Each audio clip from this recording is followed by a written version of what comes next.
तथ्य हैं उनको आपके सामने जो एसआईटी के विभिन्न सदस्य उनके द्वारा रखा जाएगा, ताकि इसके माननीय न्यायालय के आदेश का जो है अनुपालन किया जा सके। एसआईटी के द्वारा जो इस संबंध अनुसंधान के दौरान जो तथ्य आए हैं उनको जो पुलिस मुख्यालय को, पुलिस महानिदेशक महोदय को एक तथ्य प्रतिवेदन समर्पित किया गया, जिसके आधार पर एसआईटी के द्वारा जो विभिन्न तथ्य हैं इसमें उनसे आप लोग को अवगत कराया जाएगा, ताकि माननीय न्यायालय का जो आदेश है उसका अक्षरशः अनुपालन करने में जो भी संबंधित है उन सभी को सुविधा हो। पहले तो 9 जनवरी को विक्टिम के परिवार के द्वारा कदमकुआं थाने के एक पुलिस पदाधिकारी को फर्द बयान दिया गया। उस फर्द बयान को चित्रगुप्त नगर थाने को अग्रसारित किया गया। फर्द बयान प्राप्त होने के साथ ही वहां पे उस फर्द बयान के आधार पर एक प्राथमिकी दर्ज की गई सुसंगत धाराओं में। सूचना प्राप्त होने के साथ ही चित्रगुप्त नगर थाने की पुलिस पदाधिकारी एवं एफएसएल की टीम के द्वारा घटनास्थल जो बताया गया था फर्द बयान में, उसका बृहद रूप से निरीक्षण किया गया। निरीक्षण के क्रम में सबसे पहले तो ये पाया गया कि पूरे घटनास्थल पे सीसीटीवी का व्यापक कवरेज मौजूद है। सीसीटीवी के डीवीआर का अवलोकन किया गया। अवलोकन करने के उपरांत उसे विधिवत जब्त करके एफएसएल जांच हेतु अग्रसारित कर दिया गया। साथ ही साथ एफएसएल के द्वारा घटनास्थल पे जो भी महत्वपूर्ण साक्ष्य मौजूद थे उन्हें विधिवत सीज करके फोरेंसिक जांच के लिए भेज दिया गया। साथ ही साथ जो भी संबंधित वहां पे लोग थे इस घटना से, जैसे उस हॉस्टल के वार्डन हो गए, वहां रहने वाली अन्य लड़कियां हो गई, गार्ड्स हो गए, साथ ही साथ जो हॉस्पिटल में पीड़िता के परिवारजन थे और डॉक्टर जिन्होंने उनका इलाज कर रहे थे, उन सभी का बयान लिया गया। उन सभी के बयान का वीडियो भी बनाया गया। साथ ही साथ ये उसके बाद परिवार के द्वारा अनुसंधानकर्ता को पीड़िता के कमरे से मिले एक दवा के खाली स्ट्रिप प्रदान किए गए। उस दवा का नाम एमिटोन प्लस है। साथ ही साथ फैमिली के द्वारा ही पुलिस को 5 कपड़े प्रदान किए गए। परिवार के द्वारा बताया गया कि यह वही कपड़े हैं जो ये पीड़िता पहन रखी थी और हॉस्पिटल के द्वारा उन्हें दिए गए थे। साथ ही साथ पीड़िता का मोबाइल फोन भी उपलब्ध कराया गया। इन सभी को अग्रतर फोरेंसिक जांच के लिए भेज दिया गया। इन सब की सूची बनाई गई। साथ ही साथ अनुसंधान के क्रम में यह भी पता चला कि पीड़िता का उम्र 18 से कम है, वो जुवेनाइल है। अतः इस कांड में पॉक्सो एक्ट के धाराओं का भी समावेश किया गया। इसमें जब कांड का तो ये जानकारी प्राप्त हुई कि 6 तारीख को पीड़िता को हॉस्टल के कमरे से निकाल के डॉक्टर सजानंद के अस्पताल लाया गया था। फिर समुचित इलाज हेतु जो परिजनों के द्वारा ही उनको प्रभात मेमोरियल अस्पताल ले जाया गया। अग्रतर अनुसंधान में बात निकल के आई कि जब इनको प्रभात मेमोरियल अस्पताल ले जाया गया तो वहां पे ये कोशिश की गई कि पुलिस केस दर्ज ना हो, परंतु प्रभात मेमोरियल के द्वारा 6 तारीख को एमएलसी काटा गया और थाना को इसके बारे में सूचना दी गई। थाना को सूचना प्राप्त होने पर एक महिला सब इंस्पेक्टर के द्वारा वहां पे आई, जो इनके परिजनों से मिली।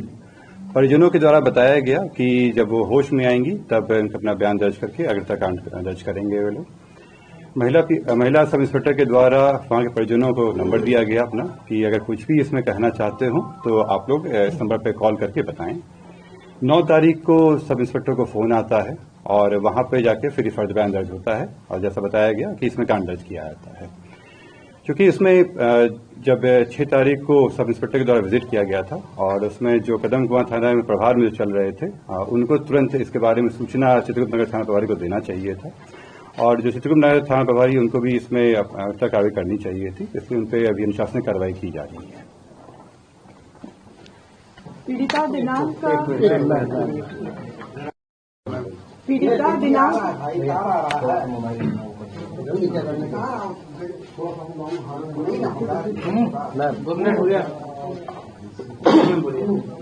पीड़िता दिनांक 6 जनवरी से लेकर 10 जनवरी तक प्रभात मेमोरियल हॉस्पिटल में इलाजरत रही। अनुसंधान के क्रम में प्रभात मेमोरियल से ट्रीटमेंट एवं डिस्चार्ज रिकॉर्ड को प्राप्त किया गया। प्रभात मेमोरियल द्वारा निर्गत डिस्चार्ज समरी में जो कि लामा है, उनमें निम्नलिखित कारण अंकित किए गए हैं: alleged case of opioid poisoning, drug induced hepatitis, head injury with severe cerebral edema, refractory septic shock, hypokalemia, hypocalcemia, viral meningitis, hypothyroidism. इलाज के क्रम में ही पीड़िता का यूरिन टेस्ट रिपोर्ट प्राप्त किया गया, जहां ओपिएट एवं benzodiazepine screen urine test positive पाया गया। तत्पश्चात पीड़िता मेदांता अस्पताल में इलाजरत रही, जहां उनकी मृत्यु हो गई। मेदांता द्वारा प्राप्त डेथ समरी में diagnosis and cause of death में निम्नलिखित कारण अंकित किए गए हैं: refractory shock, cardiogenic shock, septic shock, opiate and benzodiazepine poisoning. Medanta में पीड़िता के मृत्यु के पश्चात मेडिकल बोर्ड का गठन कराकर वीडियोग्राफी करते हुए पोस्टमार्टम किया गया। पोस्टमार्टम रिपोर्ट के मंतव्य में यौन हिंसा की संभावना से इनकार नहीं किया गया। प्रभात मेमोरियल अस्पताल एवं मेदांता से प्राप्त medical records, PM report, PM video को पटना एम्स में स्पष्ट मंतव्य हेतु अग्रेसारित किया गया है। जांच के दौरान विधि विज्ञान प्रयोगशाला में भेजे गए पीड़िता के वस्त्रों में से एक अंतवस्त्र में से वीर्य होने का प्रमाण मिले हैं, जिसे वैज्ञानिक रूप से एफएसएल के द्वारा डीएनए सीक्वेंसिंग किया जा रहा है। एसआईटी टीम के द्वारा जांच का दायरा बढ़ाते हुए माननीय न्यायालय से आदेश प्राप्त करने के पश्चात अन्य संभावित संदिग्धों का डीएनए सैंपलिंग कराया जा रहा है।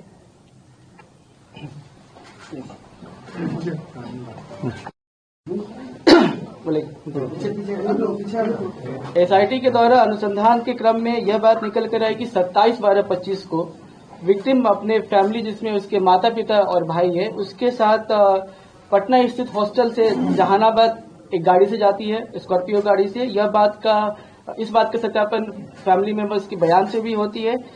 जहानाबाद जाने के क्रम में जहानाबाद में ही अरवल मोड़ पे उनके द्वारा गाड़ी रोककर एक मेडिकल स्टोर से कुछ मेडिसिन खरीदे जाते हैं पीड़िता और उनके फैमिली के द्वारा। उन मेडिसिन में अमिटोन प्लस भी था, उसके साथ कुछ अन्य भी मेडिसिन थी। इसका सत्यापन जो हमें स्ट्रिप मिले थे उनके परिवार के द्वारा जो सुपुर्द किया गया था, उसके बैच नंबर से उसका मिलान किया गया। बैच नंबर के मिलान करने से यह पाया गया कि यह उसी बैच नंबर की दवा है। साथ ही साथ पीड़िता के यूपीआई बैंक अकाउंट से भी इसे वेरीफाई किया गया। उसके साथ साथ इसका सत्यापन दुकानदार के बयान, साथ साथ फैमिली मेंबर के बयान से भी हुआ है। इससे यह स्पष्ट होता है कि यह मेडिसिन फैमिली के द्वारा उस दिन जहानाबाद अरवल मोड़ के पास एक दुकान से खरीदी गई थी, जो बाद में फैमिली के द्वारा पुलिस को हैंड ओवर किया गया था। साथ ही साथ हमें पीड़िता का मोबाइल मिला था, जिसकी फोरेंसिक जांच कराई गई। फोरेंसिक जांच में काफी सारे तथ्य निकल कर आए। उसमें से एक महत्वपूर्ण तथ्य यह है कि 5 तारीख को ही उन्होंने उसी अमिटोन प्लस की केमिकल कॉम्बिनेशन को सर्च किया था, जो उसका सॉल्ट होता है। साथ ही साथ ये पूर्व में भी पीड़िता के द्वारा काफी कुछ 24/12 को मोबाइल में सर्च किया गया था, जिसमें कुछ महत्वपूर्ण बातें हैं: way to buy cyanide poison tablets, sleeping pills इत्यादि इत्यादि। साथ ही साथ हमें अनुसंधान के क्रम में हॉस्टल के रूम से एक पीड़िता की पर्सनल डायरी भी मिली है। डायरी का भी विश्लेषण किया गया है। डायरी में जो उन्होंने जो बातें लिखी है, उससे ये पीड़िता की मानसिक स्थिति और उनकी जो परिस्थिति थी घटना होने के पूर्व, उसके बारे में महत्वपूर्ण जानकारी मिलती है। डायरी को भी एफएसएल जांच के लिए भेजा जा रहा है। जो हॉस्टल का जो सीसीटीवी फुटेज है, उससे संबंधित डीवीआर को सीज किया गया और डीवीआर का एनालिसिस के लिए एफएसएल में भेजा गया, जहां से एफएसएल के द्वारा कंफर्म कराया गया कि ये जो वीडियो है वो लगातार है और इस वीडियो में कहीं भी किसी तरह का भी छेड़छाड़ नहीं किया गया है। ये वीडियो जो है वो पूरे अल्लाह जगहों का लगाया गया है, जो जितने भी रास्ते हैं सब जगह कवर करता है। इसमें जब देखने से ये पाया गया कि दिनांक 5 तारीख को दोपहर के करीब 3:30 बजे के आसपास पीड़िता हॉस्टल में ही रहने वाली एक अन्य लड़की के साथ हॉस्टल में आती है, स्टेशन से यहाँ पहुंचती है और अपने कमरे में जाती है। कमरे पे जो गेट एंट्री है उस पर फुटेज वगैरह है।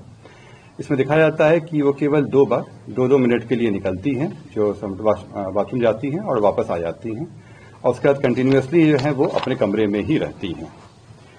उनको अपने कमरे से निकलते देखा गया, ना ही किसी अन्य लड़कियों के द्वारा ये सूचित किया गया कि कोई व्यक्ति वहां पे आया है।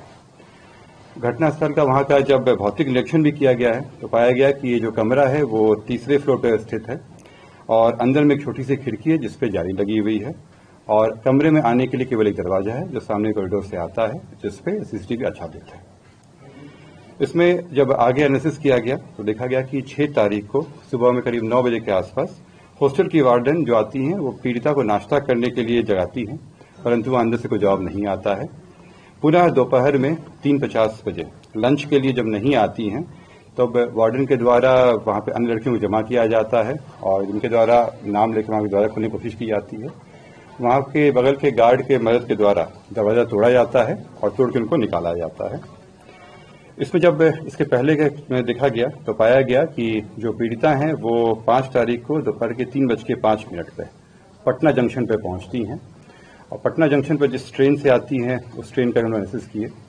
जब ये जंक्शन से उतरते हुए इनका वीडियो फुटेज अवेलेबल है और जब ये आती हैं तो फिर ये ऑटो रिक्शा में बैठती हैं। उसमें इसी हॉस्टल में रहने वाली एक अन्य लड़की भी इसमें रहती है और उनका भी बयान लिया गया है और जो टेम्पो चालक है उनका भी बयान लिया गया है और इन लोगों को साथ में आते हुए देखा गया। जो जिस ट्रेन से वो यहाँ आई थी उस ट्रेन का भी लोग जांच किया गया और पीड़िता के जो परिवारजनों के बयान और वैज्ञानिक अनुसंधान से ये पाया गया कि 5 तारीख को दोपहर 12:38 पे पीड़िता जहानाबाद में थी और इसके पूर्व 27 से लेकर 5 तारीख तक पीड़िता जहानाबाद में ही रह रही थी। जो भी तथ्य अनुसंधान में प्रगति करते हुए एसआईटी के द्वारा जांच का दायरा बढ़ाते हुए जहानाबाद में जो परिस्थितियां रही उसके बारे में अग्रतर जांच की जा रही थी और जो डीएनए सैंपलिंग हेतु जो अन्य संभावित संदिग्ध हो सकते हैं उनका वैज्ञानिक अनुसंधान के थ्रू और जो मानवीय इंटेलिजेंस है उसके माध्यम से वहां पर अनुसंधान किया जा रहा था। इसी क्रम में मृतका के जो परिजनों के द्वारा दिनांक 24 जनवरी को माननीय उच्च न्यायालय पटना में इस कांड के जो न्यायिक अथवा सीबीआई से जांच कराने हेतु याचिका दायर की गई, जिसका बिहार सरकार ने संज्ञान लेते हुए और इस कांड के जो अग्रतर अनुसंधान हेतु सीबीआई को संस्तुति भेज दी है। इस संबंध में आप लोगों को एक आवश्यक जानकारी देना है। इस कांड कोर्ट के द्वारा निर्देश भी दिया गया है जिससे आप लोगों को अवगत कराया जाए। कल भी कराया गया था और अभी भी आप लोग अवगत कराया जाएगा। आप लोगों से अनुरोध है कि जो पॉक्सो की धाराएं हैं, पॉक्सो एक्ट है और जो पॉक्सो कोर्ट का जो निर्देश है उसका आप लोग अक्षरशः अनुपालन करें। सर ये बताइए कि जो घटना अभी हो गया, नो क्वेश्चन नहीं है इसमें, आप दे दीजिए। इसमें नई बात क्या है? ये सारी बात तो पब्लिक डोमेन में पहले चाहिए। इसमें अभी क्योंकि मामला का सीबीआई के द्वारा अनुसंधान किया जाना तो इस पर और कोई भी समय पे घटना यहाँ उसके अंदर हो गया।